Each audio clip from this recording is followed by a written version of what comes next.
Banyu mayit. Pernah dengar istilah banyu mayit atau air bekas buat memandikan mayit?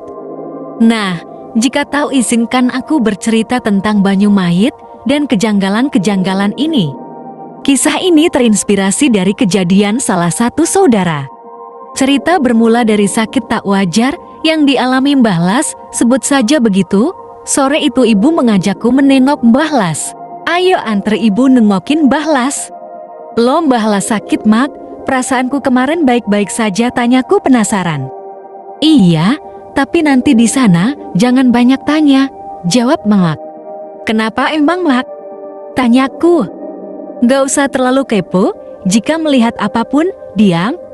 Ucap ibu memberi peringatan dini padaku. Siap Mak, yuk berangkat, ucapku sembari memegang lengan ibuku. Kebetulan rumah Mbah Las gak begitu jauh dari rumahku. Sesampainya di sana ibu mengucapkan salam. Assalamualaikum. Waalaikumsalam, balas Mbak Nap ya yang biasa dipanggil Mbak Nap. Lek Kartini ternyata, mari masuk, ucap Mbak Nap. Ibu di mana Nap? Tanya ibu. Ada di kamar Lek. Masuk aja tambahnya. Iya. Kemudian kita pun masuk rumah, lalu ibu pun mengajak aku masuk ke kamar Mbah Las. Begitu gorden pintu dibuka, semerbak bau pengap, anyir darah bercampur nanah menyeruak.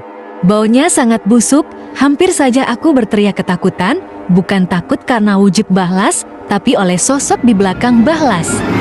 Mak, apa kui? Tapi buru-buru dicegah ibu, meningau.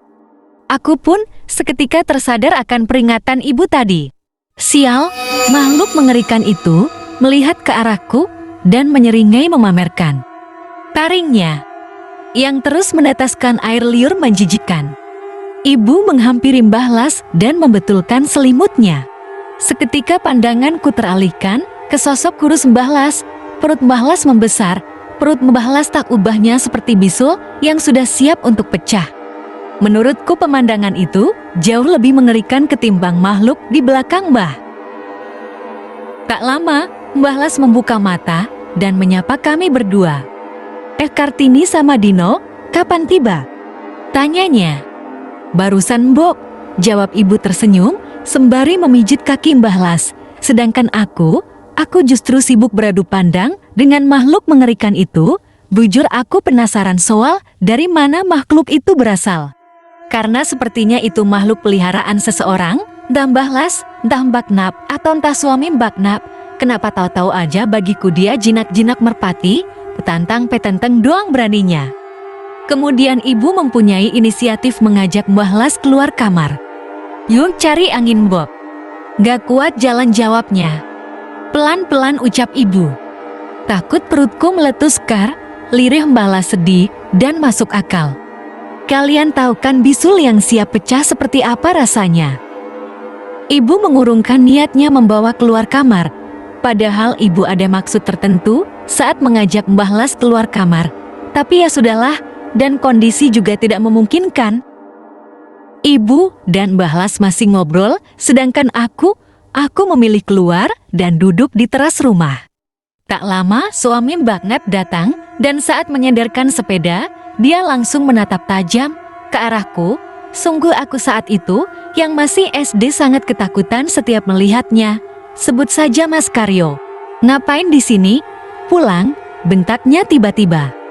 Aku yang kena bentak langsung lari ke dalam menghampiri ibu. Mak, ayo pulang, rengatku. Entahlah, aku saat itu merasa sangat ketakutan saat melihat Mas Karyo. Nanti dulu ya, tawar emak. Gak mau pokoknya sekarang, jawabku sembari melangkah keluar. Ibu pun mengalah dan pamit pulang. Kami pun berpamitan, tapi ibuku ini seperti berat hati meninggalkan Mbah Las. Sepanjang jalan ibu selalu menengok ke arah rumah Mbah Las. Kami pun tiba di rumah mendekati maghrib.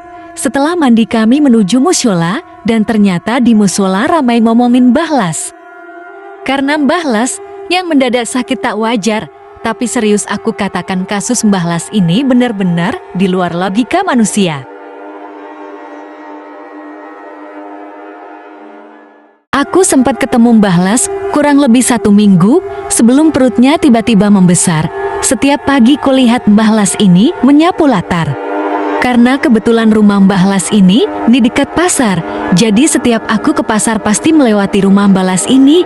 Kasakusuk mulai berdatangan, bab demi bab dibahas sampai detail oleh mereka.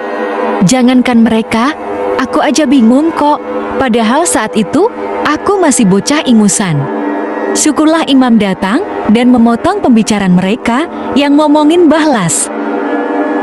Selesai maghrib sudah jadi kebiasaan di kampungku, anak-anak mengaji dan emak-emak merumpi sembari nunggu isya sekalian. Saat asyik ngaji mendadak ada salah satu orang memberitahu Mbah Modin yang juga imam mushola jika Mbah Las meninggal dunia baru saja. Semua ibu-ibu yang tadinya ngerumpi langsung terdiam mendengar pemberitahuan. Selepas isya Mbah Modin memberikan kabar lelayu lewat speaker mushola. Innalillahi wa innalillahi rojiun, telah berpulang ke rahmatullah Lasmini bin Parjo, jenazah akan dikebumikan besok pagi. Begitu kurang lebih bunyinya. Aku yang sudah di rumah bersama ibu setelah isya dan aku pun menghampiri ibu. "Mak, Mbah Las meninggal?" "Iya tahu," ucap ibu padaku. Kemudian ibuku keluar rumah, karena kampungku sini jika ada yang meninggal langsung melayat.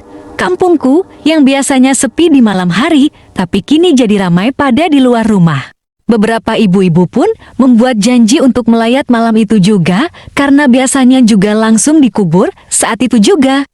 Tapi entah mengapa kali ini jenazah Mbah Las harus diinapkan.